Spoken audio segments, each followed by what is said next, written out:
একজন ভালো লিডার বেশি কথা বলেন না, বরং বেশি শোনেন।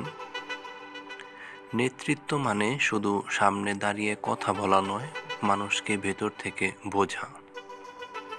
টিমের সাথে কথা বলার সময় নিজের কথা একটু কমিয়ে দিন, তাদের কথা মন থেকে শুনুন। ধরুন 10 মিনিট সময় হলে অন্তত 7-8 মিনিট তাদের বলার সুযোগ দিন। প্রশ্ন করুন, আলোচনা এগিয়ে নিন। আপনি মাঝে মধ্যে ছোট প্রশ্ন করে বা দিক নির্দেশনা দিয়ে আলোচনা এগিয়ে নিতে পারেন, যেমন তারপর কি হলো বা তোমার কি মনে হয়। শোনার ভঙ্গি অনেক কিছু বলে দেয়। কথা বলার সময় ছোট ছোট রিয়াকশন, মাথা নাড়ানো, মনোযোগী ভঙ্গি অনেক বড় প্রভাব ফেলে।